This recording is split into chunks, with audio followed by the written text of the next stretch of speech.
Standing off LinkedIn.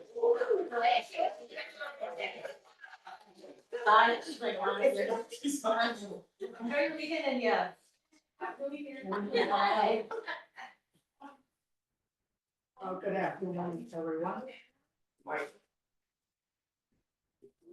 Good afternoon, everyone. Want to call the commission meeting to order. Let me begin by apologizing for the delay in getting started. Unfortunately, there was a little mix-up and snafu on how to get into the town hall. The good news is that the town hall is extremely secure. And no one can just walk in here. These are former council people, former deputy mayors, or current council people. So we can rest assured on that. The bad news is it got us off to a late start, so I appreciate your understanding. The first item on the agenda is roll call. And we'll let the record indicate that everyone is present with the exception of Commissioners Coleman and Turner. The next item is public comments. If you would like to make a comment to the commission or a suggestion to the commission, this is your opportunity. You'll be allowed 3 minutes to make your statement if you haven't signed up as yet. Please do so. When you make a comment, if you would just go to the podium and state your name and address, I would appreciate that very much. Thank you. Good afternoon. Good afternoon to the commission. It is nice and chilly here in the town hall, so we are grateful for that. My name is Suzette DeBeetham Brown from 25 Fairfield Lane, right here in Bloomfield. So I think I missed a meeting, but I wanted to come and just provide some information and then a question or a thought. I'm going back to a couple of things. One is on the council, mayor, council situation. So I was very blessed to be mayor for the town of Bloomfield for 4 years. The first year that I was mayor, in actuality, according to the votes, I would have been deputy mayor. The person that received the highest votes for mayor decided that they didn't want to be mayor or that they shouldn't be mayor. The Democratic caucus then made a decision as to how we would have mayor and deputy mayor chosen. Once again, my numbers would have given me the deputy mayorship anyway. The second term, I actually had the numbers to be mayor, and that's how we adjudicated that process. The first, the highest vote getter was mayor. The second highest vote getter was deputy mayor. So I wanted to clarify that because I did hear some conversation about, you know, things were one way for a million years and then all of a sudden things changed. So I just wanted to set that record straight. And if anyone has any questions, please see me. My next thought process is, I believe if the council is going to get some form of compensation for being on council, every other elected official should also get some form of compensation. And I say that in being fair. I have 3 children and I use the word all the time, have to be fair across the board because everyone is giving up something that they will never get back. It's time. They're giving their time, they're giving their talent, they're giving their energies to the town of Bloomfield. So if the council is going to get some form of compensation, I think all the elected officials should. And I honestly believe that that form of compensation should be something like the volunteer ambulance get a tax break. So those were my first 2 points. My thought that I'd like to leave with you is once we make these decisions today, realize that you're probably going to get a fresh new set of people tomorrow. So the decisions that you're making today might turn crossway your throat tomorrow. Every cloud runs out of rain, and every prayer has an amen. That means this regime will come to an end. And if we're going to vote that the mayor can run separately, I would like to know, if I decide to run again or find someone to run again, will they be challenging just the mayor or will they be challenging the entire council? So once again, I ask you, please be careful of the decisions you make today because they will have far-reaching consequences tomorrow and years to come. Thank you for your time. Thank you for all the efforts that you're putting into it. I must believe that you're going to consider, debate, and come up with something that's going to be beneficial for the entire town of Bloomfield. Thank you. Thank you for your comments, Mr. Beetham Brown.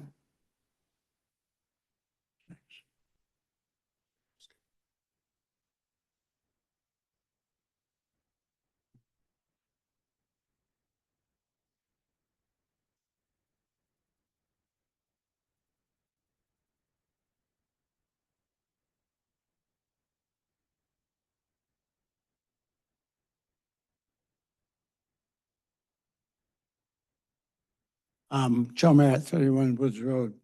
I wrote some things down, which I hope I can get an email address to send it to, but in the meantime, I'll read it quickly.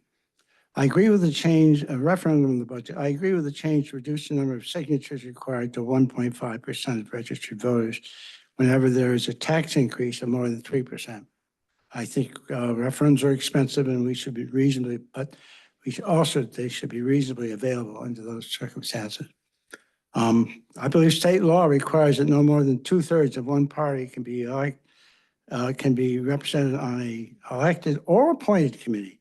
So I think we have 2/3 on the council, but as a limit for the number of Democrats, but we only have a bare majority as a limit on committees. And I think it should be increased to 2/3. And but I think we also ought to ask an attorney to research state law since it seems to govern on that issue. 15% referendum vote. The last CRC back, what was it, 2008? The language was, we tried to limit referendum votes for budget, I'm having a Biden moment, excuse me. I'm sorry. For referendums of, so that's a Republican response. Referendums of, you could have 200 people come in and force a referendum for millions of dollars, and that was wrong. So we tried to put a limit on the number of voters required to pass a referendum. I think that was what it was, not the yay votes, but the total number of voters. I think that was 15%, which is a couple thousand people. So that's a good number showing up for a vote. And I think that language has to be straightened out. And come on.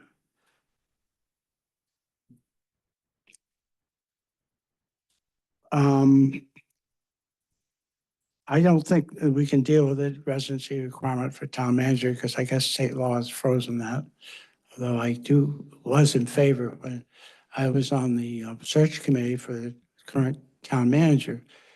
We were told that we could not find a town manager willing to serve in Bloomfield unless we eliminated that rule. And the reason was that we kicked two managers out of town in the last couple of years, and it's gotten around. I mean, that stuff travels fast. So it was important that we try to do something to encourage more people. And other towns, she said, had gotten rid of that residency requirement. And it hasn't been a problem with, say, the police chief, who our present one lives in Farmington. It hasn't affected the job he's done. And I don't think a town manager that lives just over the line in Simsbury would be affected by that either. So, but anyway, I guess we can't do much about that. And our town attorney has kind of said it's okay. that residency can be redefined to where you spend most of your time. So I, I, I question that, but anyway, that's the way it is. So I think if we're allowed to do it, we should change it to allow people that need living nearby.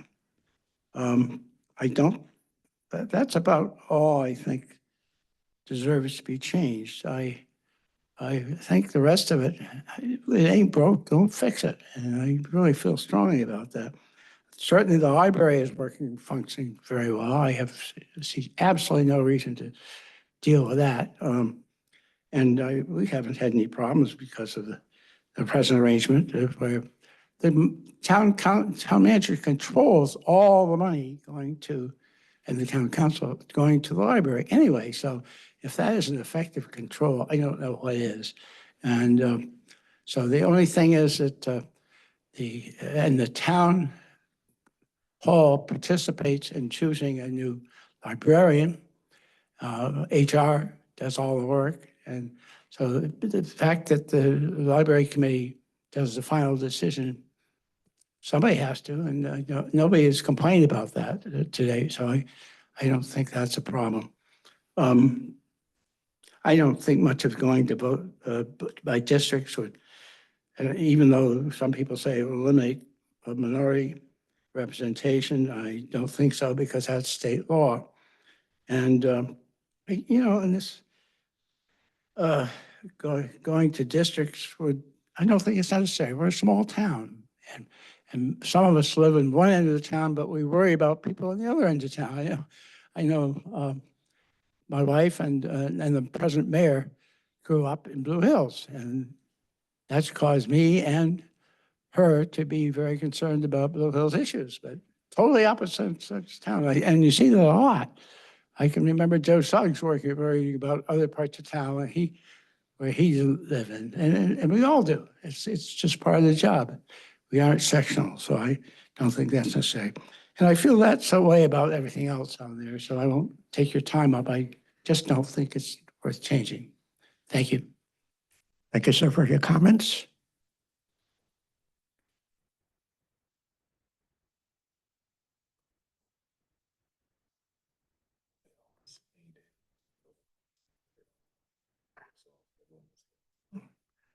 Is there anyone else present who would like to make a comment?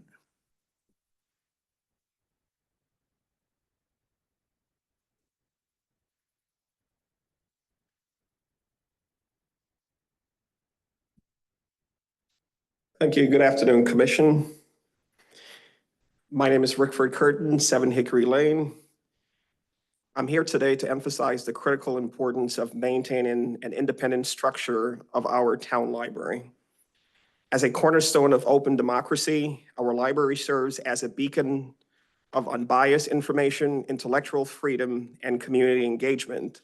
Operating under an independent board, free from political influence, ensure that every resident has an access to a diverse range of perspective and resources. This autonomy not only safeguards integrity of our educational and cultural hub, but also preserves its role as a trusted space for learning and discourse. Let us reaffirm our commitment to protecting the independence of our library system, ensuring it continues to serve a pillar of our democratic ideals. The reason why I'm here today, I've attended many of the meetings, this proposal or lack thereof, because I don't have a lot of information based on what's being proposed, there is no reason to change the current structure of the library system. Currently, the town manager, as was clearly stated by Councilor Merritt, has budgetary oversight over the library. The one thing that the political or the administration shouldn't or don't have the ability to do is to say what books, how you should communicate to the community, and so on. So I think we as a community want to maintain that aspect of the library free from any political influence. So I beg the commission to look at that item, but don't make any changes because there's no changes that, in my opinion, is needed. Thank you very much. Thank you, sir. Anyone else present who would like to make a statement or comment? Anyone, do we have people online?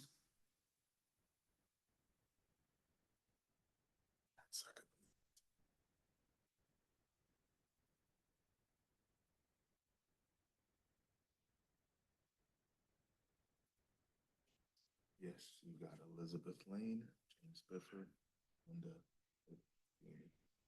who would you like to? First one.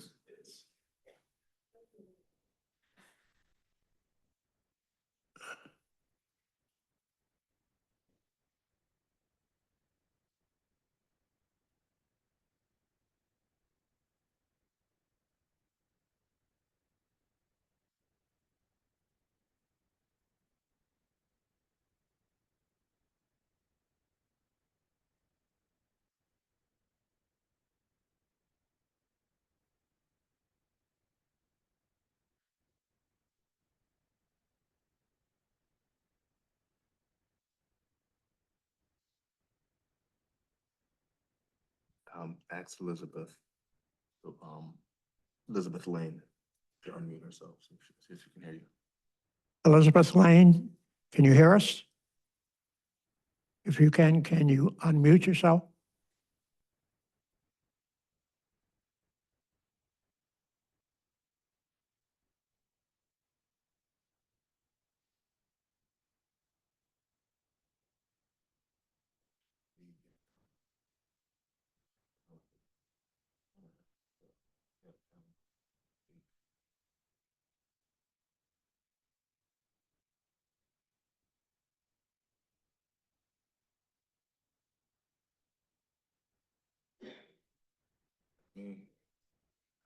Three hands up. Can any of them hear us? They probably can, and because of their status as just attendees, they just probably Can can't we ask respond. any of them, or all of them to unmute to see what happens? Are any of those who are online, if any of you can hear us, please state your name.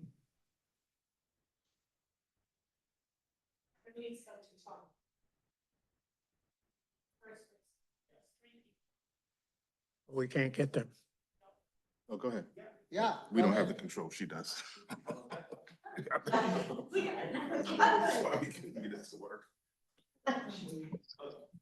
Hello, all. Can I be heard?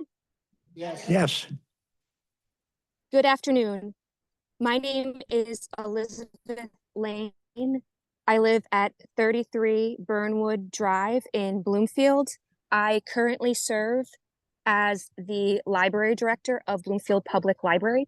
I wanted to speak first to the residency requirement of the town manager. I think it is unnecessary, and we should instead prioritize having an excellent town manager. And then number two, I wanted to speak to chapter 6, section 604 about the library board. And I wanted to speak to the fact that Bloomfield Public Library is always aiming for best practices in terms of every aspect of library service. And when it comes to best practices, the Connecticut State Library Board regularly delivers a document called the Best Practices Connecticut Public Libraries. This past year, they recently released an updated version of that document. And in that document, it states that in exemplary libraries, the governing board has the authority for hiring and firing the library director. This is in line with our current charter. And I think that the current arrangement where I report to both the elected library board, that is a governing board, and working very closely with the town manager, which I have done in every iteration of town manager I have served under since I started in 2019, is a very effective way to best deliver library services while protecting First Amendment rights. Thank you, and I look forward to continued excellence in the library and the town. thank you, Ms. Lane. Who's next? Dr. James Biffer, 17 Terry Plains Road. I sent you comments on the entire charter, but I just wanted to highlight the 5 sections you're talking about today. Section 308A, as you have discussed, 7.5% is a ridiculous requirement designed to essentially guarantee failure. As you have discussed, this should be made smaller so that legitimate concerns can be addressed, but not so low that referenda occur by whim. I would suggest 2, 3, 4%, just like you've discussed. Section 308B, as you have discussed, this should be clarified to a couple of trivial sentences covering a couple of trivial ideas. You do not want a handful of citizens in a year of low voter turnout to decide an issue. I would make the requirement something like 15% of voters must have voted and passage by simple majority. If the President of the United States and federal budgets can be decided by one vote, so can our budget. That's the American way. Section 502A, I do appreciate the difficulty in finding quality TM candidates who either happen to be or are willing to become residents of Bloomfield. This can be simplified, as you've discussed. Preference will be given to qualified Bloomfield residents. Leave it at that. Section 502D, the town manager has always had the authority to remove any director, including the director of library services. Continuing in this section, many directors, finance, Department of Public Safety, Public Works, and the library appoint their respective staffs with the approval of the TM precisely because the unique qualifications and duties of those positions. One TM or one HR representative cannot possibly understand all the different functions of these departments requiring specific knowledge and experience. The discipline-specific knowledge and experience required with customer service skills are best measured by the directors. And then section 604. To minimize the intrusion of politics into protection of fundamental First Amendment rights, the appointment of the library director was purposely assigned to the library trustees. The library director may be removed by the trustees per this section 604, but as in 502D, the TM can also remove them. If you think this is a needless protection, just think Florida and Texas. In those states, and indeed increasingly across America, some are seeking to control what is available in libraries and schools as resources, what is taught, what programs occur, what you and your children can read and view, etc. Throughout Bloomfield's history, the Library Board of Trustees has stood as independent guardians of free speech and free flow of ideas. Just for a minute, think about how things could and most likely would be different. If years ago, when the demographics of Bloomfield started to change, if a loud discriminatory group were allowed to control the library, the collection development, programming, computer literacy focus, help for all our neighbors with resumes, job applications, medical forms, and claims would not exist as they do now. The library functions just like every other department in terms of day-to-day operations, position descriptions, and budgets. The library director attends all CBLT meetings on an equal footing with all other directors, reports to the TM just like all other directors, provides information and reports to the TM just like all other directors, because the library is a town department, just like all the others. This cannot be more clear. Thank you. Thank you, sir. Thank you. Linda Pagani, 4 Guernsey Road. I'm in favor of keeping the library governance and reporting structure as delineated in sections 201, 502, and 604 of our current charter. I do not support changing the language in these sections. The system we've had in place for many years has been working, and as Library Director Lane said, Bloomfield is operating under an enhanced best practice as put forth by the subject matter experts at the Connecticut State Library. I think it's in the best interests of Bloomfield citizens and the patrons of the library to maintain this higher standard of governance rather than moving to a lesser standard, which would happen if the appointment and removal process for our library director were changed. Regarding the election of the Library Board of Trustees, I think this elective system has been working and should remain in place.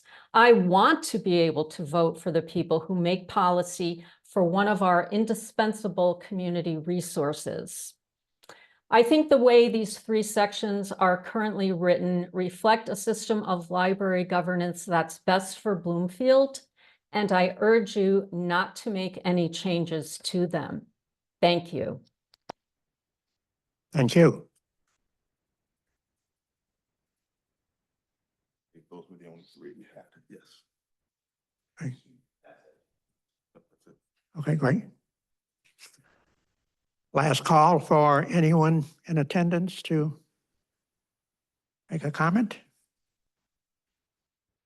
If not, we will move on to item 4, discussion and review of section 308, referendum on certain ordinances and certain appropriations.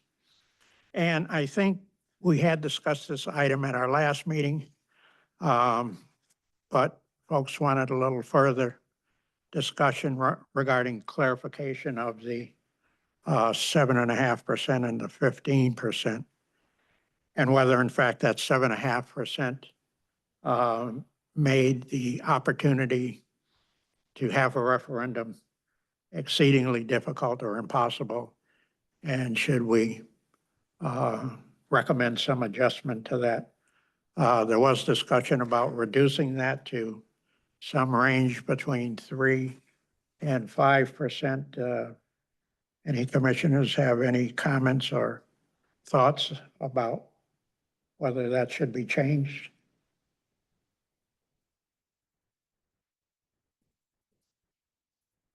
None? Yeah, I certainly think it should be, it should be reduced. Not certain what a good number is, but it certainly should be reduced, definitely in half.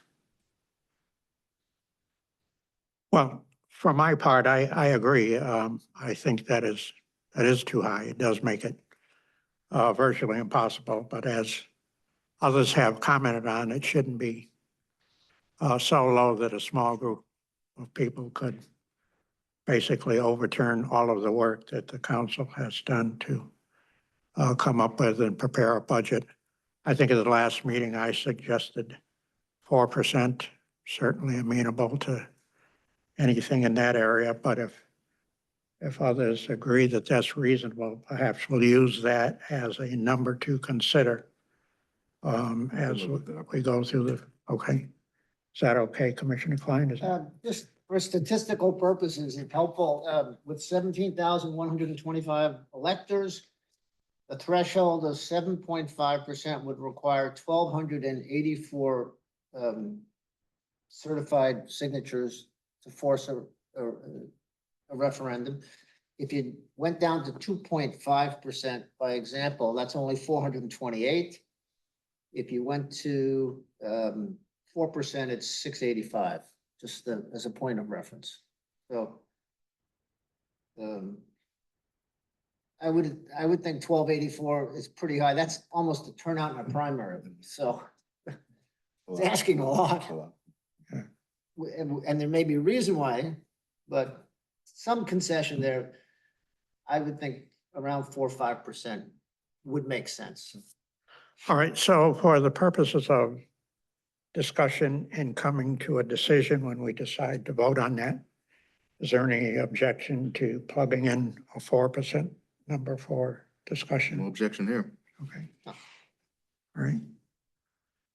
I see a hand, but unfortunately, we've Something that's just benefiting to the public. Just a reminder, you gotta put your mics on. When I'm at home and you don't put your mic on, it's hard to hear you. Oh, thank you. Just wanna Thank you for point that. that out. Sure, Mike. You're asking a lot, technology. Some of us. How about we just shout? All right, anything else on 308, I think? So just to clarify, the 4% would be 685. Oops. That's a busy weekend. We're collecting names. Moving on to item 5, review and discussion of council charges to the commission, chapter 5.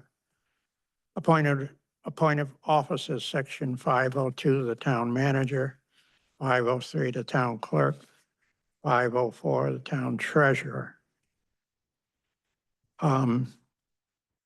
With respect to the town manager, one of the major issues under discussion was this so-called residency rule, and whether we could require that the town manager actually reside in the community, or whether that is prohibited, or whether it's desired at all by the community at large, and does it benefit in any way the community.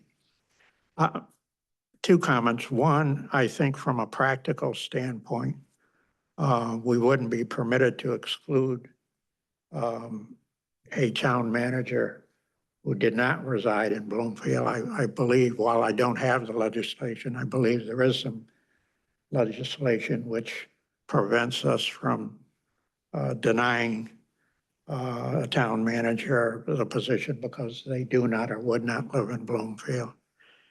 And secondly, I'm not so sure that it serves the community well to do that. Certainly, it limits the number of applicants. People may not want to live here for a variety of reasons, not the least of which are the interest rates these days and moving and relocating and taking on a new mortgage. Sure. Other considerations. And so I guess my thought is that we structure something that would not require the town manager reside in the town. Whether we would want to suggest some sort of preference for an individual who would decide to move here, we can discuss further, but I don't think we should require it as a condition of employment, but I'm interested in other comments. Go ahead, Bert, I spoke first. Yeah,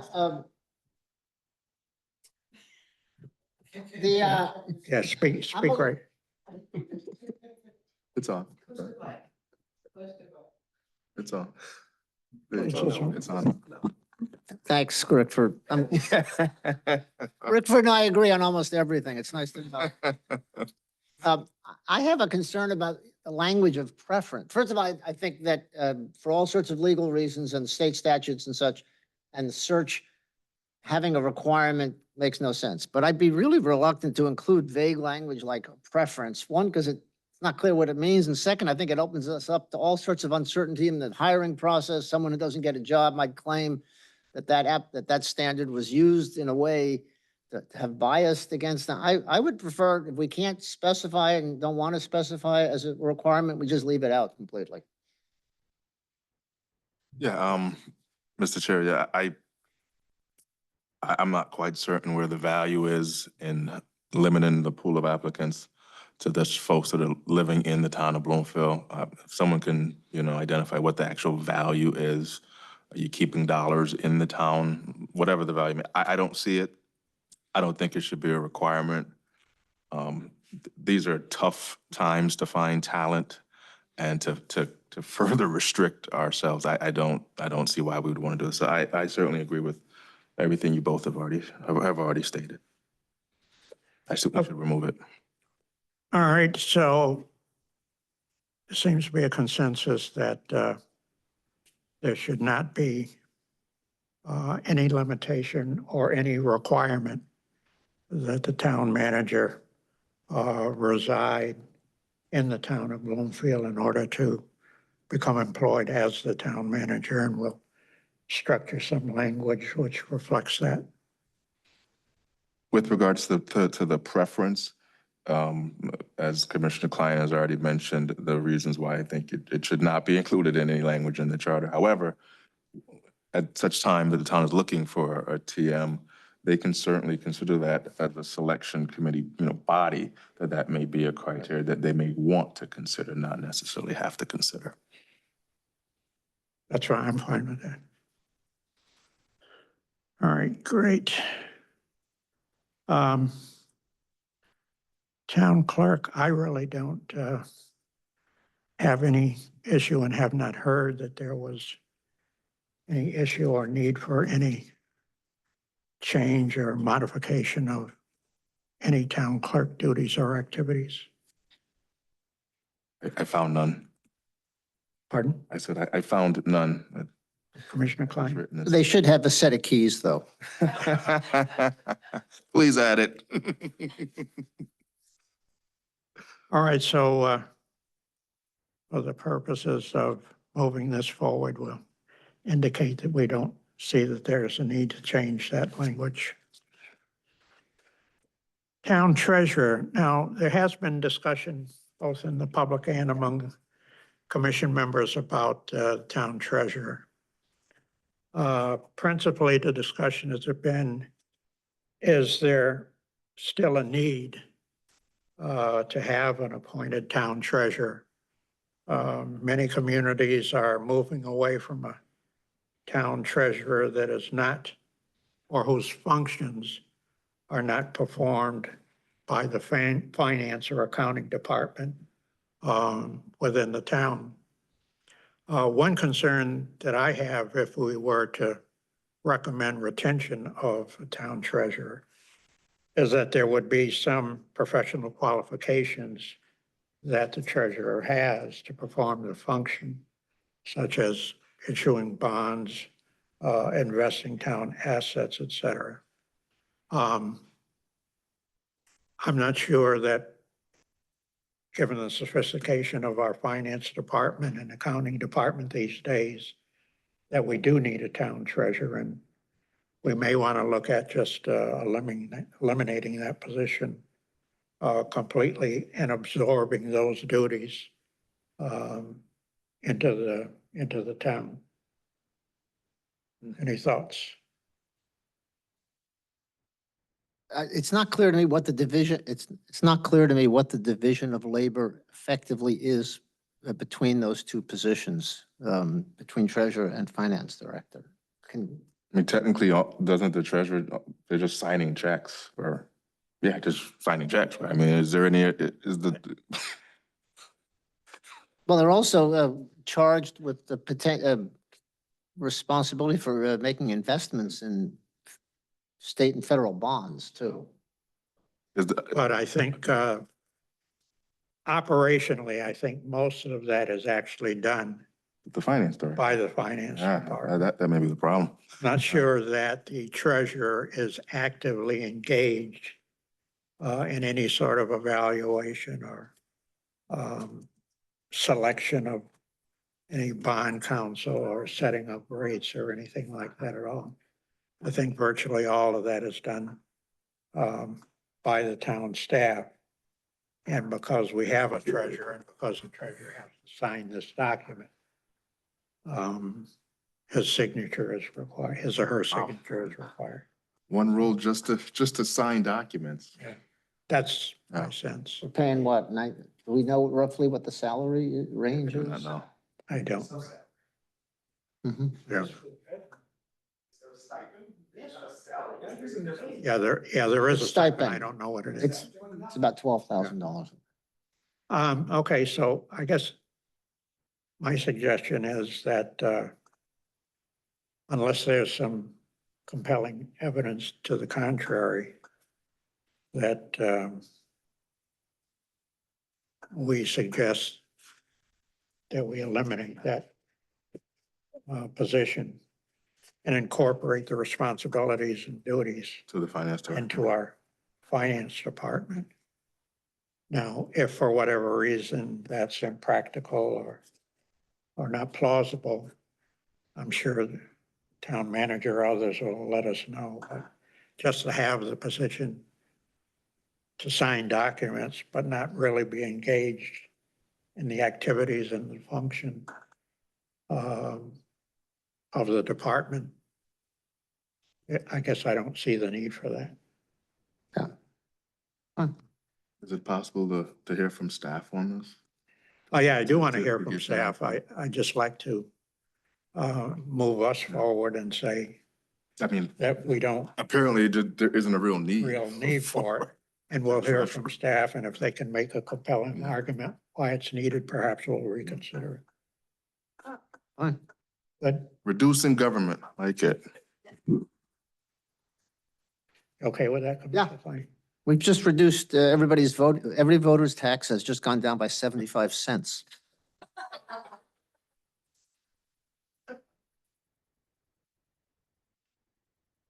Okay.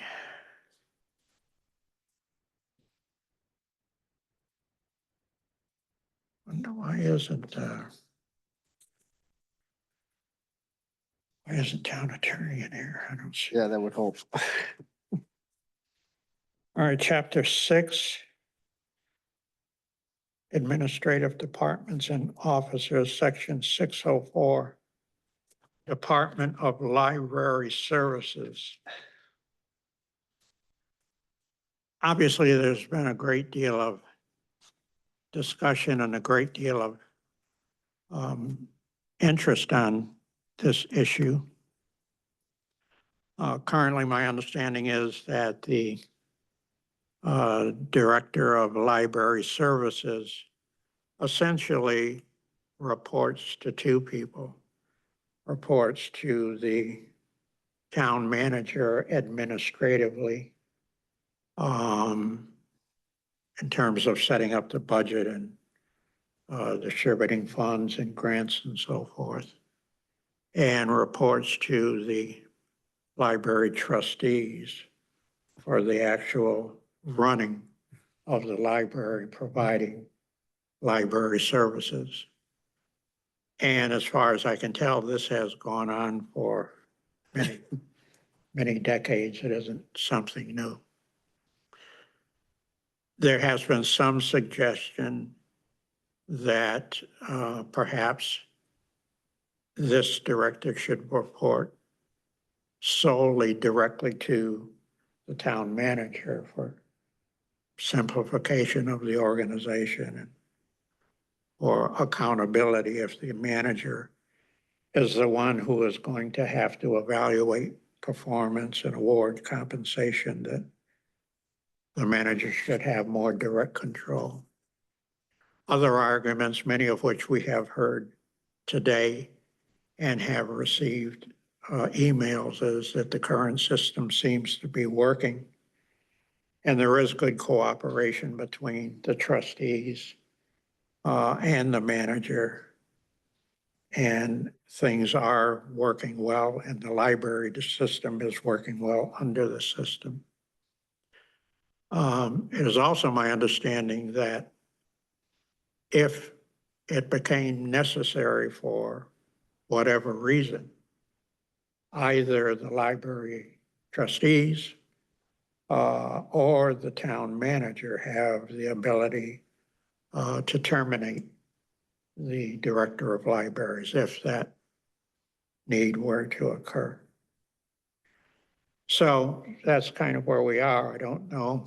I'd like to hear what others feel about the existing position, the existing structure. Is it working?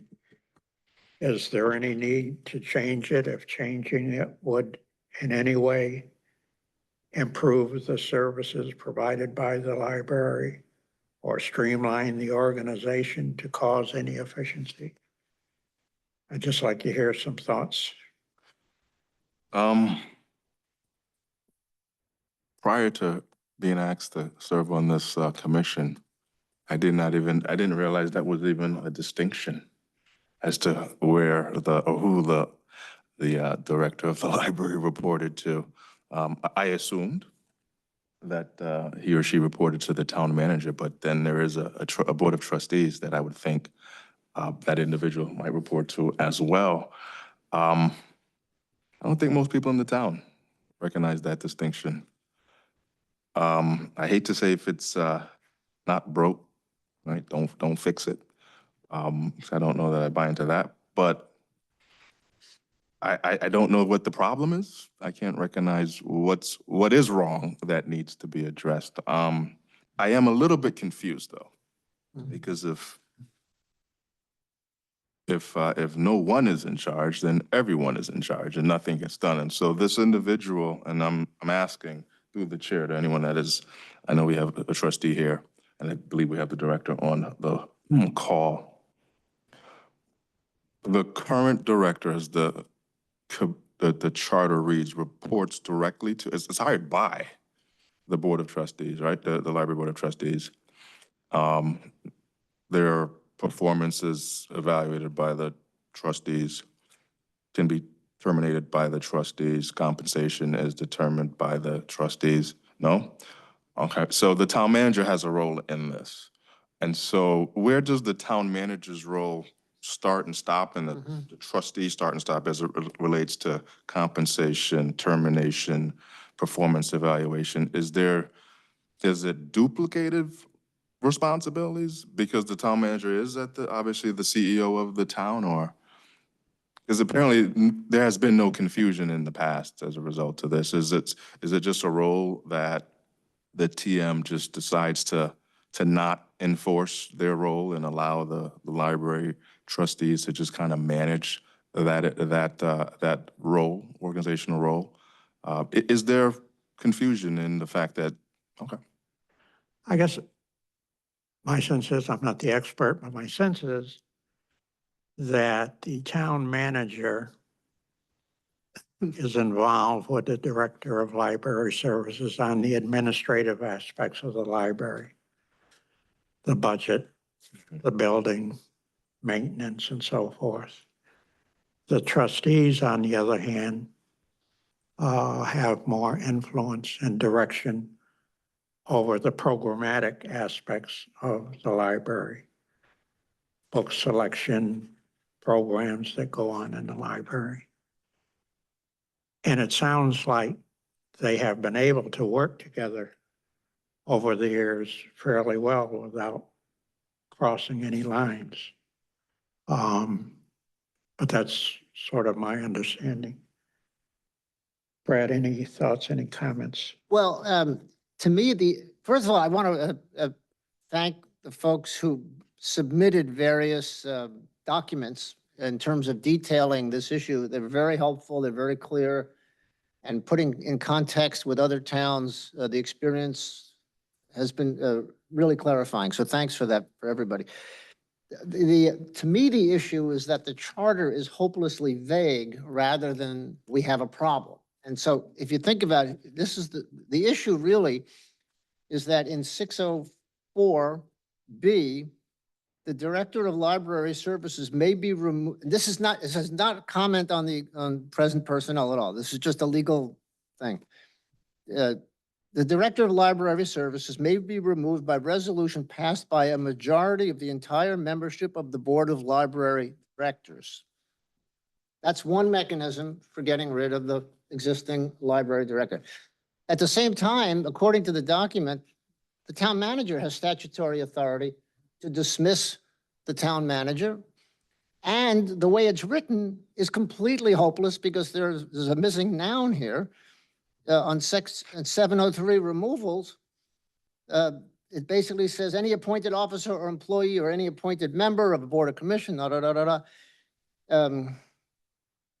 may be removed by the appointing, end of sentence. So there's a noun missing. And so while that's meant to refer to the town manager, it doesn't say it. So from a grammatical, structural, whatever, and authority, it's a mess. What I think would be, so the other thing I just want to say is there was reference earlier by one of the folks who spoke about the proposal that we have. Well, we don't have a proposal. We're just talking about things that are possible. Right. So I think it might be helpful to clarify the line of authority if the library director could only be removed by a majority vote of the trustees recommending to the town manager who would have ultimate authority. And that would provide a two-step check, accountability, but limit the ability of the town manager to initiate a termination, because right now it's not clear whether whether the library director can be removed by the board and by the town manager. So to me, that's an area that we need to clarify, and strictly for governmental statutory reasons rather than anything that we're facing as an issue. I agree. Oh. Yeah, well said, Commissioner. Yeah, that's, I thought there was a section that gave the town manager the right to terminate any director, There is, and that would include, there is. But we need to clarify it. yes, I agree, 100%. And I think your suggestion is, That's probably in 903, 904. I think so, yeah. 903, 904. but I agree, that's a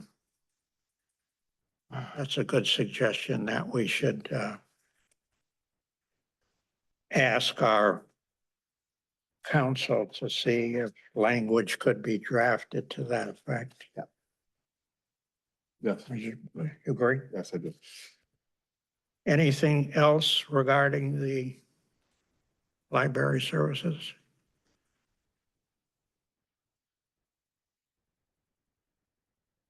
If not, on that one, just to move that forward.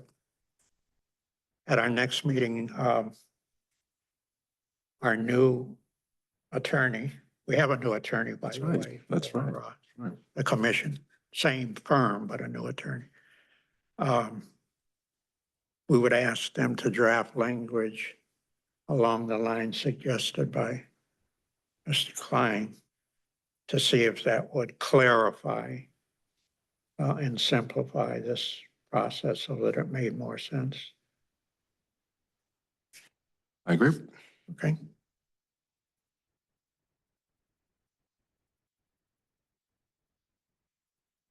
All right, is that everything that I, And Mr. Chair, just as a point of clarification, did we skip over? I know it's not on the agenda. Did we skip over the town attorney or did we already? I don't remember I'm addressing. looking, I'm not seeing why it isn't on here. I thought it's not on our agenda. It's been right after the town treasurer.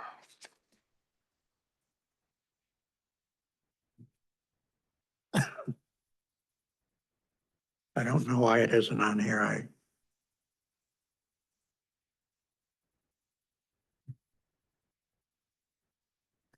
Section 504, give me just 1 second.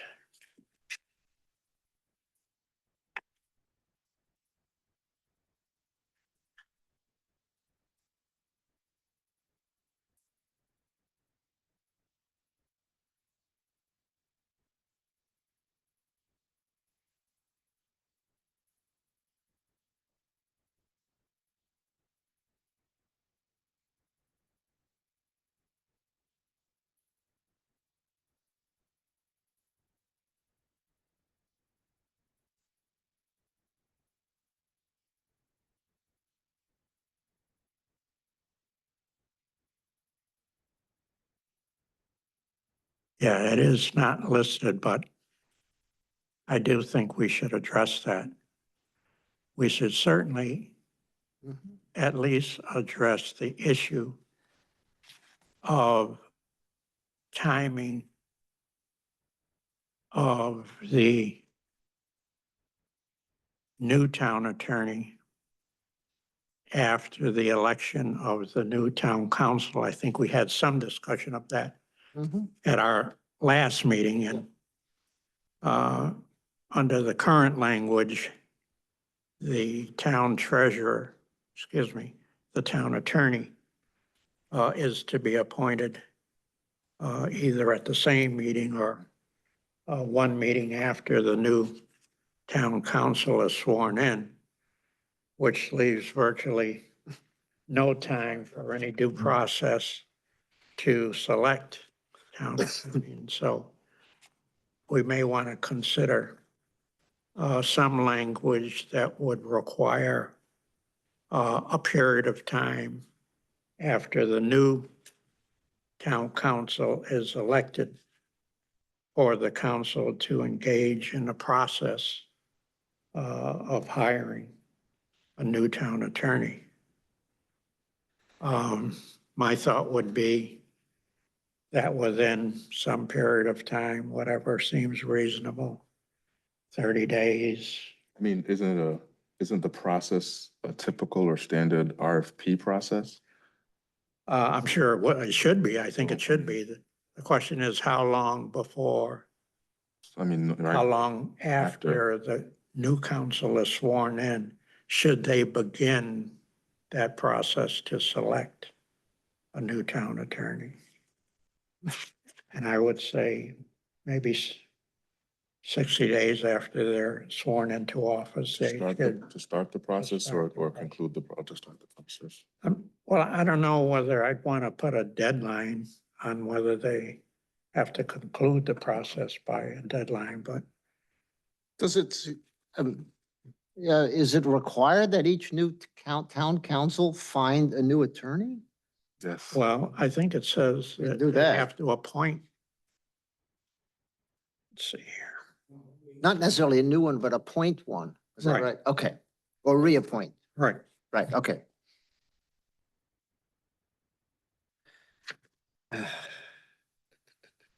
Where is that? You would think it's in You town, think, yeah. chapter 3, town council, right? Council with appointments. I think there were 4 appointments. Under the first meeting. 5.01. Yeah, the town council shall appoint town attorney and a town treasurer, each for a term of 2 years, beginning with the third Tuesday in November. Where are you here? I am 5.01. section 501B. Okay, sorry. Got it, thank you.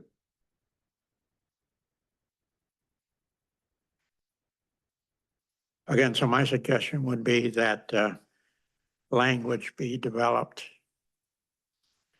requiring the council to initiate a process Mhm. to retain a new town attorney within, I'll say 60 days I if think you want 60 is 30, sufficient. whether it's 60 days of being sworn in to office. So they would have 2 months to start the process. During the interim, the existing town attorney would remain in place. And within that 60 days, they could also vote to reappoint the Exactly, that's existing. correct. Right. That makes sense. Okay. Right. All right, very good.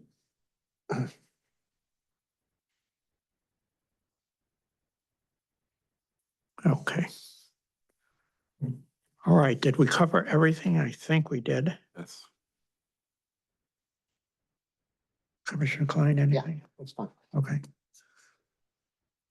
All right, one of the things that Commissioner Klein suggested, I don't know, a month more ago, is that when the opportunity presented itself at the end of our meeting before adjournment, that we allow another round of public comment, because oftentimes as public hears the discussion, thoughts and ideas come up that weren't there when they arrived. So maybe we could start that at this meeting. However, I would like to limit it to 2 minutes rather than 3 minutes as we do in the regular public comments to respond or react to something that they may have heard or has come up during the course of the meeting. Is that a, May I interject Sure. just one thing? Would it be more prudent to just finish up our business in terms of approval of the minutes and then open it up to public? sure, we can do that, sure. Okay. Let's see, item 6 is approval of minutes of June 20th. Everyone had an opportunity to read I have. Yeah. the minutes, and I'll entertain a motion for approval? So moved. Second? Second. Been moved and seconded. Any discussion? No. Seeing none, all in favor, please indicate by saying aye. Aye. Opposed, nay. Abstentions, it's unanimous.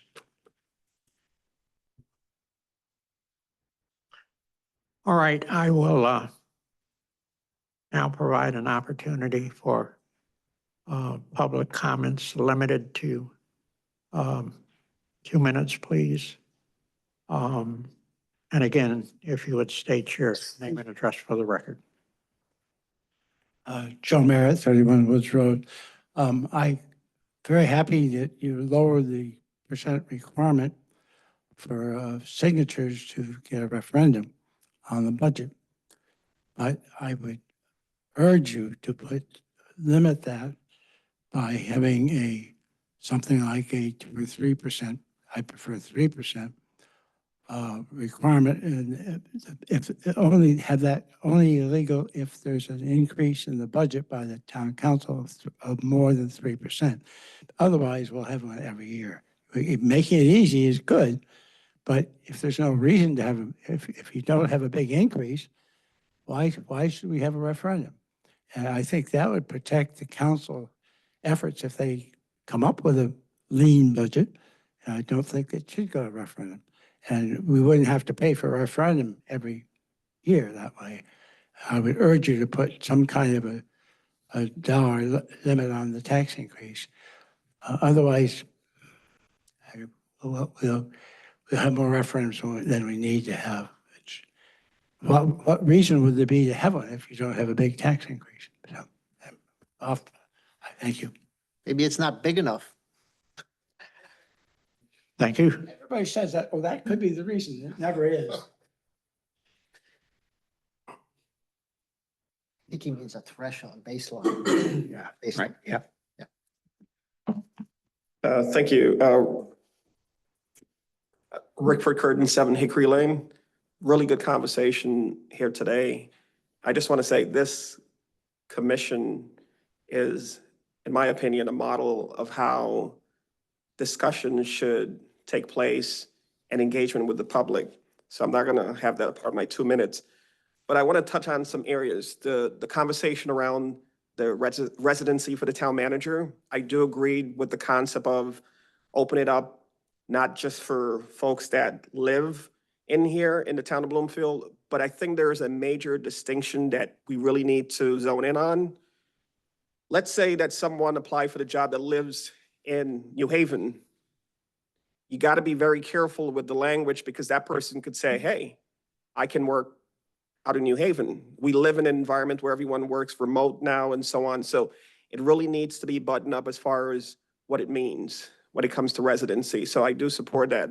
The other area that I want to touch on is in regards to the town treasurer.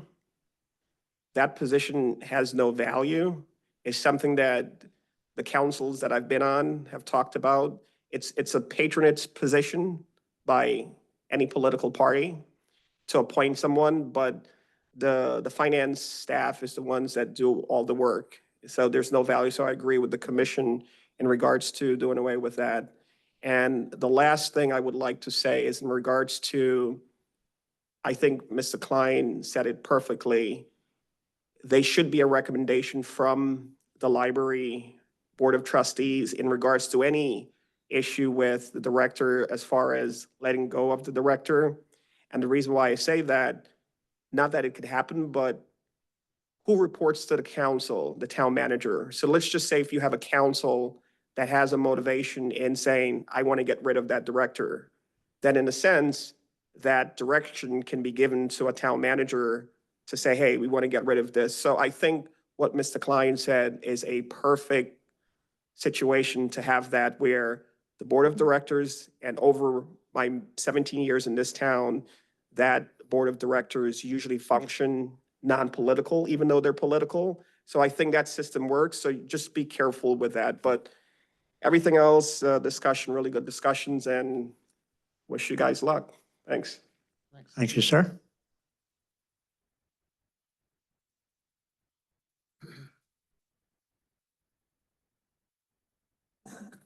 Suzette DeBeetham Brown, 25 Fairfield Lane, Bloomfield. Thank you to the commission. I think it's a good idea so that you can ask questions at the end because some of the conversation is really, really good. Commissioner Klein, thank you for that 75 cents. I will spend it wisely. I think the library director and the library board of trustees, it's important that the board of trustees make that decision. If they're the ones that hire the library director, I think if there's a problem, they can make a recommendation. But to arbitrarily take that decision-making process from the board of trustees, I think would be a wrong thing. I do agree that we can get our personal feelings involved and some nefarious things can take place. So I think we should leave it where it is. I also agree with the town manager. Personally speaking, I believe that everyone that works for the town needs to live in the town and spend their money in the town, but that's probably not possible. So I agree with opening it up to every and anyone. But I do know that for some jobs here in Bloomfield, when you go through the hiring process or the interview process, there is that point system, they do give points for residents, right? So I think if we continue that model, I think we'll still be okay. So once again, thank you for the wonderful, intentional conversation that was had here today. And I do believe that that intention will continue throughout this whole process. Thank you very much. Thank you. Is there anyone else present who would like to make a final comment? Seeing none, is there anyone online who would like? You got two comments. Yes. Release them back there though.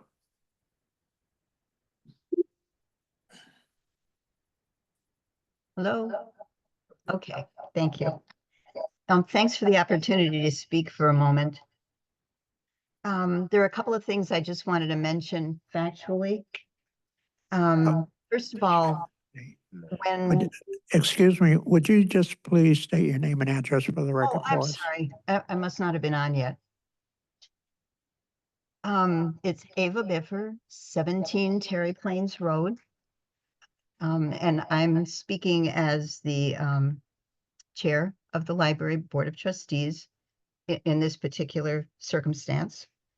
I wanted to clear up just a couple of little details. I noticed that someone had said, and I'm sorry, I don't remember who, that the board determines compensation for the library director. That is not the case. The board only has the power to appoint a library director. And I think I may have covered this in the comments that I've sent. And since I only sent them yesterday, you may not yet have seen them, and they are extensive. Once the library director has been appointed, and that is done also in conjunction with the HR department, they attend interviews, they do the collection of paperwork, present us with resumes and letters of intent to review, etc. But we cooperate with them on the hiring, although we do make the decision. However, once we choose to appoint someone, the town manager and HR create the package, so to speak, to offer the person who has been selected. We have not participated in that. We did not participate in that part when Director Lane was hired. That was entirely handled by the TM office and HR. So I just wanted to make that clear. About evaluation, that's an interesting point.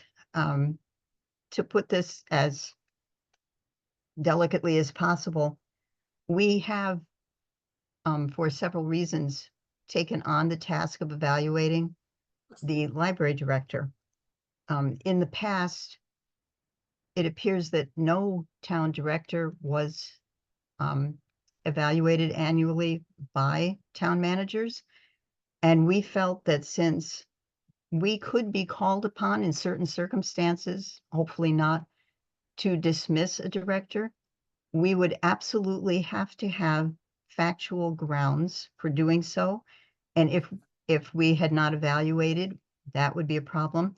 We also felt that, and as all of us in our individual professions have experienced, evaluation is something that is not just an assessment per se, it's a growth model. We work with the director as part of the whole evaluative process to set goals.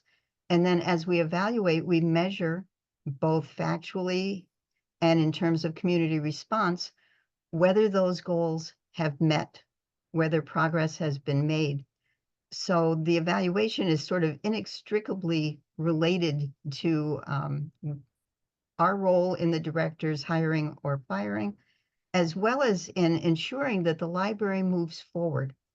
And to us, it is not a punitive process. It has been very cordial. But we do use standard practices in evaluation that most management models approve. I thought your comment regarding the possibility of us working together with a town manager is a very interesting proposal. I will bring that back to the board for discussion because to be honest, none of us thought of that. it's probably somewhat complicated. I think that asking Attorney Crumby is a great idea. I did speak to someone who happens to be a lawyer because I wanted to be absolutely certain I understood the clear differences in language in the charter, and I knew that attorneys had been involved in writing it. Shall, will, and may have very different legal meanings, and they are distinct.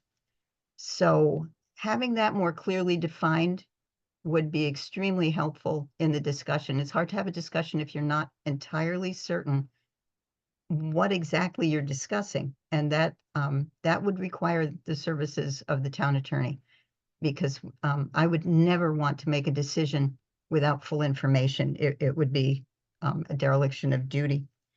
I also wanted to mention that the town manager's area and ours do certainly have shared responsibility, but our role is much more limited than it appears that some think. We are more like the council when it comes to our interactions with the director in the library. We do not, and let me stress that, do not interfere in day-to-day running of the library whatsoever. That is the town manager's purview. The town manager meets with the director, interacts with the director, and supervises the director entirely on the day-to-day basis, the physical running of the library, etc. We do not do that. We have zero involvement in creation of the budget. The director, of course, keeps us informed on all of these areas, but that's just so that we know what's going on. We don't enter into that at all. What we do for the library is to discuss the policies having to do with the collection, with various policies that would affect the way interactions occur within the library. Believe it or not, we actually had to have a discussion on how to manage the possibility of someone coming to the library and desiring to have a miniature horse service animal. We have fascinating conversations. It required, in fact, consulting federal law. But generally, our policies are never in conflict with the town policy. We consult town policy before we begin any discussion. Everything that we do vote on for a policy, we immediately refer to the town attorney for review and suggestion. And whatever suggestions the town attorneys have made on the basis of law, we immediately adopt. We vary the policy or we begin again. We don't do that independently. So I just want to make clear the limits of our powers. Trust me, if we had unlimited power, we would have a library the size of Fenway Park with a staff of 500 and a budget similar to a moon launch. Clearly, we do not have that power. Thank you so much for letting me clear up those couple of points. I appreciate your very interesting conversation, and I thought it was very well considered. I appreciate it. Thank you. I thank you. Do we have anyone else?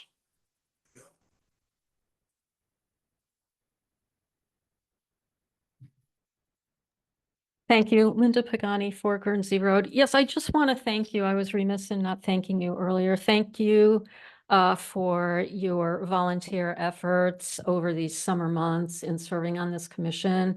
Thank you, Chair Suggs, for the way you are conducting these meetings. They really are a model. And then I just want to say, and I know you share this view, but just that the wording of any changes that you make or for clarification purposes for the library don't have any unintended negative consequences. And I know that you share that. So thank you very much. Thank you. Is that all, Mark? Did you already have a comment? 30 seconds, because we're kind of over and we have to leave very quickly. wanted to suggest that you consult with the town attorney or other attorney that you have about what the state law is, what the legislation is concerning residency, because I believe Yeah. that rules and it may affect everything you do. Yeah. So before coming up with a conclusion, find out what that is. Yeah. Thank you. Thank you. All right, so that'll conclude our comments at the end section. So for our next meeting, with agreement of my fellow commissioners, I'm hoping that we could finish the remainder of those items referred to us by the town council, and that would be section 605, 701, 904, and 905.